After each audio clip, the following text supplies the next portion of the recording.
Catharsis. I'll level with you right away and say that catharsis won't seem like a great term for what I want to talk about. And really, it's a redundant term to use at all when talking about media. When you watch a movie, it's not for practical purposes. Titanic isn't going to pull your car out of a ditch or fix your plumbing. It's to draw out emotions for the sake of emoting by getting you invested in stories that aren't real. Even if sometimes that universal goal has other objectives like spreading awareness or a message. The ancient Greek tragedies are often both warnings about defying the gods and ways to healthily experience grief and loss without taking a great loss to personal well-being. It's this form of sadness, the works designed to bring you to tears, which is most closely attributed to the modern idea of catharsis, possibly because it's most in need of explaining why we as a species would deliberately attempt to bring ourselves pain and negative emotions. That being said, try as I might, I was at a loss trying to find a straightforward way to define this more self-serving form of righteous satisfaction I've been thinking of. It's something you've seen and likely felt a million times before. That of a sneer that takes over when you watch a line cutter be refused service or a douchey kid drop his ice cream. That of internet communities like the Instant Karma or Justice Boner subreddits. That of the climax of any Tarantino film, be it the slaughter of Nazis or the killing of Bill. There's a hungry marketplace of justice-starved consumers looking to see goons and villains rise up and be taken down as many pegs as they're physically able, and sitting comfortably in the all-you-can-eat buffet of cathartic violence is falling down.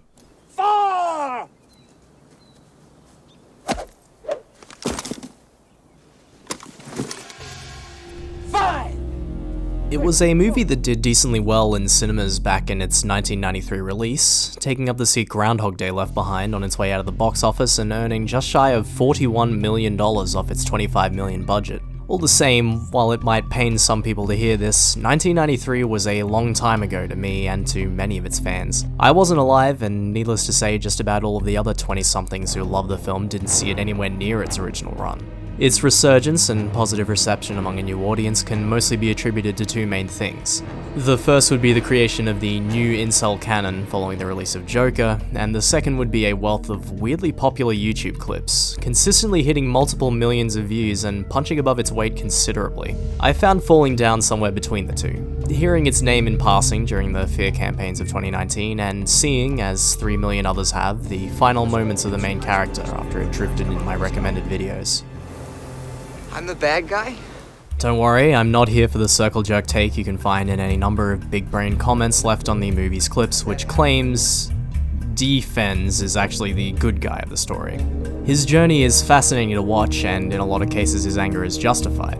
You could even say that his anger reaches the right people most of the time. On the other hand, throwing a Korean dude to the floor and smashing his store because you hate inflation or getting ripped off is a bit harder to justify, and when it comes to his relationship with his ex-wife... Did you know, Beth, that in certain South American countries it's still legal to kill your wife if she insults you? But really, it's not like this ill-thought-out conclusion is unexpected, or that it entirely stems from a small, maladjusted community like the angry white males often accused of propping up this kind of movie. He doesn't carry out justice according to the normal definition, and most of the time he doesn't try to, even if what he does brings him joy in a sense.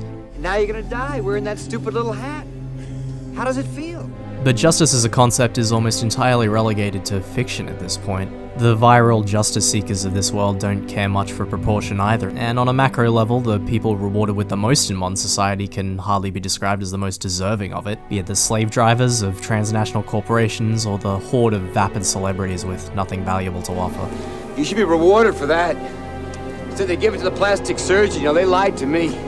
Meting out punishment is just as bad, if not worse, in a world of obscene sentencing for minor crimes like drug possession. The world where the appearance of racism is a more pressing threat to police than the grooming and raping of children. And, oh yeah, does anyone else remember that time that a billionaire with no records of acquiring his wealth, who owned an island of pagan temples, got murdered in prison to cover up an elite globalist pedophile ring, and the most we got out of it was a fucking meme that lasted 1 month? Really, we're further now than ever from the simplistic, traditional world of D-Fens' delusions. A new generation is growing up isolated, pitted against both economic difficulties and general societal disinterest if they want to start a family. Through the internet, they are as connected to the people in their daily lives as with random people across the globe. At one point, we may have thought this would cause the latter to be treated more like the former, but it's all too clear now that it runs the other way.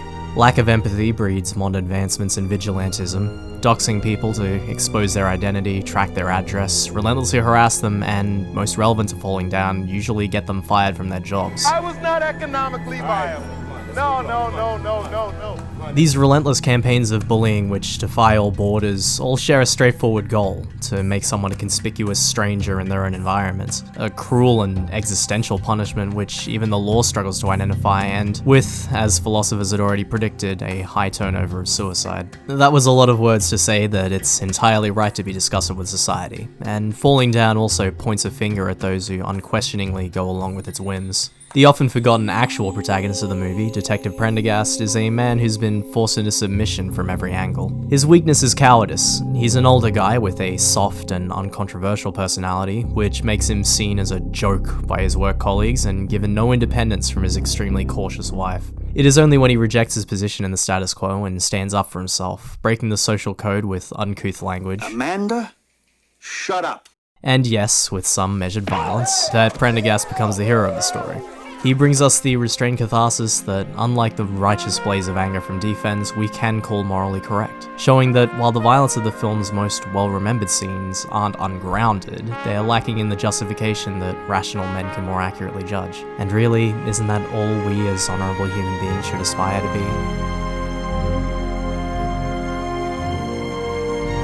No. Absolutely not.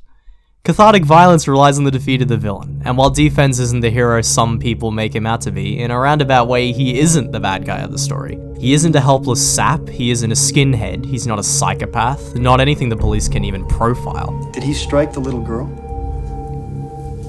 Well, no. It'd be fair to call him mentally ill, but what the hell can we say about a sickness we can't even define? They call it infant death syndrome. But she wasn't an infant. It was very strange. The one thing I'm confident in attributing to him is that he's a victim of the same thing our hero is, a goon in terms of storytelling instead of the villain. But the villain of Falling Down isn't something that Defense can spray down with a machine gun or Prendergast can take home in cuffs. It's a beast of endless regeneration, built to maintain itself if it ever bled or lost a limb, cloaked in obscurity and near impossible to see in its overwhelming size, let alone meaningfully resist. When I watch the final confrontation of this movie, I feel the same way I feel when I see the path of carnage left by my real society. Righteous fury, confused motives, people who scarcely know why they're angry as they try to fit 1,000 data points they saw online into a worldview as straight and pointed as an arrow. I see victims beating victims, being led by evil opportunists at every corner, down paths they don't understand as they drag the innocent into the chaos.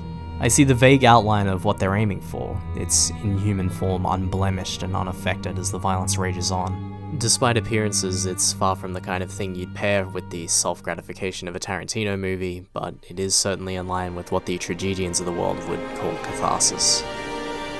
Sure was hot today, wasn't it?